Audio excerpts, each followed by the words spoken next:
Gadis barbar pilihan Ustadz tampan. Bab 163. Maafkan saya Ustadz. Saya salah karena mengganggu rumah tangga kalian berdua. Tapi saya tidak ada maksud untuk merebut Yulia dari Ustadz karena hanya Ustadz yang bisa membuat Yulia bahagia, bahkan merubahnya sejauh ini menjadi perempuan yang almarhumah uminya dulu inginkan. Ikram duduk di dekat Bara dengan tubuh tegak, masih menatapnya tajam. Saya tidak bisa marah apalagi membencimu Bara. Kamulah yang selama ini menjaga permata milik saya, agar tetap utuh. Hati Bara berdenyut nyeri, ya memang benar sejak dulu dia menjaga permata yang bukan menjadi permata miliknya. Istri saya pun masih menganggapmu teman terbaiknya. Kamu boleh berteman dengan istri saya, tapi teman dalam artian hanya teman biasa yang harus menjaga sikapmu. Tidak boleh mengobrol berdua di tempat sepi seperti tadi, dan jaga jarak dengan istri saya juga jaga pandanganmu. Apa Islam yang telah mengatur semua ini? Ya, rumit sekali. Saya tidak akan pernah menyentuh milikmu Ustadz, tapi berbicara berdua kenapa dilarang? Karena dapat menimbulkan fitnah hingga terjerumus ke dalam perbuatan dosa. Sebagaimana yang disebutkan dalam sabda Rasulullah SAW, janganlah sekali-kali kamu berkholwat berduaan dengan perempuan kecuali disertai mahramnya. Hari Bukhari dan Muslim. Bara baru tahu itu. Pantas saja Yulia sejak tadi mengobrol dengannya terlihat cemas. Bahkan chatting pun tidak diperbolehkan kecuali ada kepentingan. Lanjut Ikram. Tunggu, jadi Ustadz yang selama ini memblokir kontak saya dari nomor Yulia. Ikram mengangguk jujur. Istri saya tentu saja akan membalas pesan darimu karena tidak mau membuat kamu terluka, jika tahu dia mengirimkan pesan padamu. Dan tanpa istri saya ketahui, saya memblokir kontakmu. Ikram memang terlalu kejam. Dia pun sadar itu pada pelindung istrinya yang selama ini menjaganya, tapi cara Bara yang mengirimkan pesan bahkan mengirimkan fotonya pada istrinya cukup mengganggunya. Dan dia pun memblokir kontak Bara. Padahal saya hanya ingin tahu kabar Yulia, Ustadz. Kenapa Ustadz memblokir kontak saya dari ponsel Yulia? Demi kebaikan istri saya dan kamu juga agar terlepas dari bayangan-bayangan istri saya. Saya takut obrolan kalian masuk ke dalam zina chattingan. Dan saya tidak mau istri saya berdosa karena meladenin pesanmu. Islam begitu serumit itu ya? Gumamnya namun bisa didengar oleh Ikram. Islam itu menjaga, Bara. Tidak serumit apa yang kamu pikirkan sekarang ini. Malahan, Islam itu agama yang mudah. Mudah. Alis tebal Bara mengernyit. Ikram mengangguk tegas. Dari Al-Hafiz Ibnu Hajar Al-Asqalani menerangkan ungkapan, sesungguhnya agama itu mudah, dalam kitabnya, Fathul Bari Syarh Sahih Al-Bukhari 1/16. Beliau berkata, Islam itu adalah agama yang mudah, atau dinamakan agama itu mudah sebagai ungkapan lebih mudah dibanding dengan agama-agama sebelumnya. Karena Allah mengangkat dari umat ini beban syariat yang dipikulkan kepada umat-umat sebelumnya. Contoh yang paling jelas tentang hal ini adalah dalam masalah taubat-taubatnya umat terdahulu adalah dengan membunuh diri mereka sendiri. Sedangkan taubatnya umat ini adalah dengan meninggalkan perbuatan dosa, dan berazam berkemauan kuat untuk tidak mengulangi. Selain itu, Islam itu mudah karena mudah diterima oleh akal, mudah dalam amalannya. Dan masih banyak lagi. Islam meringankan hukum-hukum untuk memudahkan manusia dengan beberapa cara, di antaranya, pertama, pengguguran kewajiban dalam keadaan tertentu, misalnya tidak wajibnya melakukan ibadah haji bagi yang tidak mampu. Kedua, pengurangan kadar dari yang telah ditentukan, seperti menggasar salat bagi orang yang sedang melakukan perjalanan. Ketiga, penukaran kewajiban yang satu dengan yang lainnya. Misalnya, kewajiban wudhu dan mandi diganti dengan tayamum ketika tidak bisa menggunakan air. Keempat, mendahulukan, yaitu mengerjakan sesuatu sebelum waktu yang telah ditentukan secara umum asal seperti jamak, takdim, melaksanakan salat asyar di waktu zuhur karena dibutuhkan. Kelima, menangguhkan, yaitu mengerjakan sesuatu setelah lewat waktu asalnya, seperti jamak takhir, misalnya melaksanakan salat zuhur di waktu asyar karena dibutuhkan. Sedangkan ada beberapa aturan lainnya adalah sunnah. Kita bisa melakukannya, dan tentunya dapat pahala. Sedangkan tidak melakukannya, tidak juga diganjar dengan dosa. Dan mana aturan yang menyulitkan itu? Islam menjadi sulit bukan karena Tuhan, juga Nabi, tapi berkat para penganut-penganutnya sendiri. Dan tiadalah kami mengutus kamu, melainkan untuk menjadi rahmat bagi semesta alam. Ayos Al-Anbiya ayat 107. Ya, Islam mesti menjadi rahmat bagi semesta alam. Rahmatan lil alamin. Bukan rahmatan lil muslimin saja, jelas Ikram panjang lebar. Sekarang kamu ngertikan Bara jika Islam itu tidak serumit apa yang kamu pikiran. Bara hanya bisa membuka mulutnya akan penjelasan panjang dari pria di hadapannya. Ini, mengerti Ustadz. Jika hati kamu terketuk ingin mengenal lebih dalam tentang Islam, saya akan mengajarkan kamu. Tapi jika nanti kamu menjadi mualaf jangan coba-coba untuk merebut Yulia dari saya.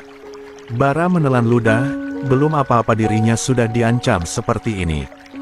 Terima kasih atas tawarannya Ustadz, tapi saya masih memegang teguh apa yang saya percayakan saat ini. Baiklah jika itu keputusanmu karena saya tidak bisa memaksa jika hati tidak ingin. Saya hanya bisa berdoa yang terbaik untukmu. Bara berdiri lalu mengulurkan tangannya. Jaga Yulia dan jangan pernah mengkhianatinya. Berjanjilah pada saya, Ustadz. Ikram menerima jabatan tangannya. Saya tidak bisa berjanji padamu, karena saya telah berjanji pada diri saya sendiri untuk menjaga istri saya di hadapan Allah. Apapun ujiannya, saya akan selalu bersama istri saya dan melindunginya. Sekarang saya bisa tenang dan tidak ragu lagi padamu Ustadz. Yulia memang jodoh Ustadz dan tugas saya hanya bisa melindunginya cukup sampai di sini. Bara bisa apa selain ikhlas? Merebut dari Tuhannya saja dia tidak bisa apalagi sekarang merebut Yulia dari suaminya. Sena, Mas, Baranya kemana? Yulia bertanya dengan canggung, menatap suaminya yang diam dan hanya mengelus perutnya saja sesekali mengecupnya. Tadi Yulia sudah berjumpa dengan ayah dan bundanya, mereka berdua pamit padanya. Namun dia tidak melihat Bara ikut dengan mereka berdua. Para tamu dari keluarga suaminya pun telah pergi. Sekarang dalam hanya ada beberapa abdin dalam yang membersihkan ruang tamu. Abi Laksa berada di kamarnya, terus berdoa tanpa henti agar istrinya tenang di kehidupan selanjutnya. Gus Hilmi pun sudah sedikit ikhlas berkat kata-kata Ning Wardah dan dia kini berada di musola tengah membaca Yasin bersama para santri yang lain. Omar masih murung tapi anak itu berusaha ceria dan kini dia sedang diajak pergi keluar pesantren oleh Kang Abdul juga Mbak Siti. Pergi jalan-jalan untuk menghilang rasa sedih. Ikram. Suaminya itu masih diam. Malahan semakin mendiaminya karena ia mengobrol dengan Bara di belakang dalam. Maaf seharusnya aku mengajak Hilda tadi bukannya malah berdua dengan Bara. Tapi Hilda gak ada dan para abdin dalam juga sibuk dengan tugas mereka. Ya apapun alasannya aku salah, aku tidak boleh membela diri. Mas Ubi tanggapi perkataanku jangan diam aja. Terus kemana Bara? Bunda dan ayahku udah pergi, seharusnya Bara pun ikut karena dia datang ke sini bersama orang tuaku. Bara masih ada di pesantren. Lebih tepatnya tadi sempat bertemu dengan Zayan. Ternyata mereka saling mengenal dan mungkin sekarang mereka masih mengobrol. Yulia terdiam sejenak. Tentu saja. Bara dulunya anggota geng motor dan Zayan itu. Seperti itu. Pasti mereka saling mengenal baik walaupun Zayan musuhan dari Arthur sekali. Pun, kenapa tanya Bara? Mas tahu dia teman terbaikmu, bisa tidak jaga perasaanmu di depan Mas. Terlihat kamu mencemaskannya Zaujati. Mas gak suka itu. Yulia meringis. Aku hanya sedikit mencemaskannya, takut Mas apa-apain dia. Kamu meragukan Mas. Kamu kira Mas akan jahatin dia karena Mas tahu ternyata dia mantanmu pas semasa sekolah dan malahan dia masih mencintaimu sampai sekarang. Mas bukan begitu. Mas gak akan jahat padanya apalagi membencinya, Zaujati. Bagaimanapun itu masa lalumu yang tidak bisa Mas cegah. Dia juga yang melindungimu sebelum Mas datang, jadi tidak ada alasan untuk Mas membencinya. Hanya saja tolong batasi diri kamu dengannya. Kejadian tadi jangan terulang lagi. Yulia mengangguk kuat. Nanti kalau ada Bara lagi aku pastikan ada Mas juga biar tidak terjadi kesalahpahaman lagi. Sedihnya udah mendingan. Ikram berdeham lagi. Abi, Bang Hilmi sama Omar udah ikhlas, Mas. Mas juga harus ikhlaskan kepergian Umi. Jangan jadikan semua ini alasan untuk Mas terpuruk lagi. Mas udah ikhlas sayang. Tapi kenapa mengurung diri? Kalau bukan karena Mas tahu Bara datang dan aku menemuinya pasti Mas gak mungkin keluar dari kamar. Ikram belum menjawab, dia malah memasukkan tangan kekarnya itu ke perut istrinya dan merasakan kehangatan di sana saat mengelusnya. Jawab pertanyaanmu Mas. Karena Mas ingin waktu sendiri agar pikiran dan hati Mas tenang. Sebenarnya Ikram tapi mengurung di kamar dia sedang membaca Yasin dengan derasnya air mata yang membasahi pipinya. Tentu saja tanpa sepengetahuan istrinya karena dia tidak mau istrinya ikut sedih melihat keadaannya. Tapi sekarang Mas sudah merasa lebih baik walaupun Mas masih kesal karena kamu berani berduaan dengan Bara di belakang dalam, mana tempatnya sepi. Mas takut terjadi fitnah jika ada orang yang lihat kamu nanti. Yulia menangkup pipi suaminya lalu menatapnya dalam-dalam. Maaf. Ikram berhitung seketika. Udah berapa kali kamu meminta maaf sayang? Sepertinya tidak bisa Mas hitung saking banyaknya. Yulia meringis. Kalau gitu apa yang harus aku perbuat agar Mas gak kesel lagi sama aku? Cukup cium Mas sayang. Tersenyum manis, dengan senang hati dia mencium bibir suaminya. Oh tidak, mataku ternodai. Seru Aisyah berada di depan pintu yang memang sedikit terbuka. Buru-buru Yulia bangkit dan merapihkan gamisnya. Dan dia meringis melihat suaminya. Yang memang sejak tadi tidur di pangkuannya harus jatuh ke lantai dengan naasnya. Aku tidak bermaksud mengganggu kalian. Sungguh, maafkan aku. Aisyah berbalik badan dengan mata tertutup oleh tangan. Seharusnya kalian menutup pintunya, lanjutnya. Kesal. Ikram dibantu berdiri oleh Yulia walaupun pinggangnya kini kesakitan. Dia juga baru sadar jika pintunya tidak dia tutup rapat. Mas baik-baik aja. Sebaliknya kamu keluar dari kamar, kakakmu sepertinya punya urusan penting denganmu.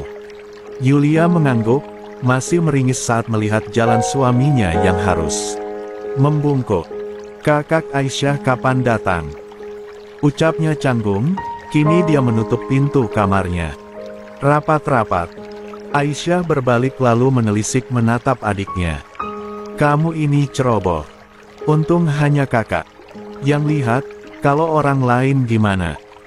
Hapus kejadian tadi dari ingatan kakak. Aisyah mengangguk lalu mengajak adiknya itu untuk pergi dari sini. Maaf telat datang soalnya tadi ban motor Bang Rafael pecah, jadinya harus telat datang. Mengingat kejadian beberapa menit tadi membuat Aisyah kesal. Padahal suaminya bisa membeli motor yang baru tapi malah tetap memakai motor lamanya yang katanya punya almarhum abahnya. Gak apa-apa kak. Terus suami kak Ais kemana sekarang? Ada di kamar Abi Laksa. Yulia mengangguk mengerti.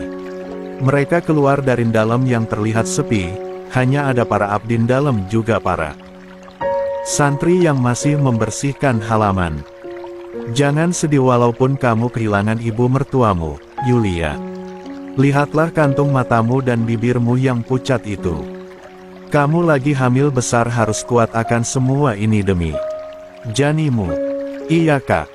Jangan iya-iya tapi lakukan. Nih kakak beli mangga manis di jalan tadi. Udah dipotong. Tinggal kamu makan aja. Mata Yulia seketika berbinar. Sudah lama rasanya dia tidak makan mangga manis. Makasih banyak kak Aish. Perempuan yang memakai himar pink muda itu mengelus kepala adiknya penuh sayang. Sehat terus dek, biar nanti proses lahirannya lancar. Ekem. Mereka berdua berbalik lalu buru-buru Aisyah mengalihkan pandangannya saat tahu siapa yang datang. Ustadz mengenai kejadian Ted. Itu lupakan saja, anggap saja kamu tidak pernah melihatnya. Ikram memotong. Dengan cepat dengan telinga yang memerah padam. Ini benar-benar memalukan. Semua karena dirinya yang tidak menutup pintu. Dengan benar. Ikram, panggil Rafael. Tiba-tiba datang dengan wajah sembabnya. Ikram berbalik lalu dia mendapatkan pelukan dan juga tangisan dari sahabatnya ini. Ikram, Umi. Ikram mengepalkan kedua tangannya berusaha untuk tidak menangis. Maaf saya telat mengirimkan kabar padamu El. Pikiran saya hanya berfokus pada Umi sampai tidak sempat menghubungimu. Kamu bahkan tidak bisa mengantarkan Umi ke peristirahatan terakhirnya karena ulah saya. Rafael menggeleng dengan kuat. Ini bukan salah Ikram, dia mendapatkan telepon saat subuh dari Gus Hilmi tapi ponselnya rusak. Dan untung saja ayah mertuanya menghubungi istrinya jika Umi Husna telah pergi dari dunia ini. What is your name? Tanya Baya Sok Inggris pada Bara yang baru saja datang bersama dengan Zayan. Jangan sok Inggris, dia bisa bahasa Indonesia malahan bisa bahasa Sunda, ucap Zayan mengeplak kepala sahabatnya itu. Serius bisa bahasa kita? Wah jarang-jarang aku lihat orang bule pakai bahasa Sunda. Sahut Rion. Mengusap tangannya lalu berjabat tangan pada Bara. Nama maneh saha? Bara Narendra Adiputra, jawab Bara dengan suara basnya. Baya dan Rion seketika heboh sampai saling menarik kerah masing-masing. Mister Bara tinggalna di mana atuh? Mau jadi mualaf kah? Gila, gumam Zayan padahal mereka yang norak tapi dia yang malu sendiri. Bara terkekeh kecil lalu mengusap rambut pirangnya itu ke belakang. Sahabat lo lucu. Zai, lucu ndas lo. Dia duduk di kursi panjang di depan pagar asrama putra. Abaikan mereka. Mereka udah lama terkurung di pesantren ini jadi norak kalau lihat orang setengah bule kaya lo. BTW lo beneran sahabat Yulia dari kecil.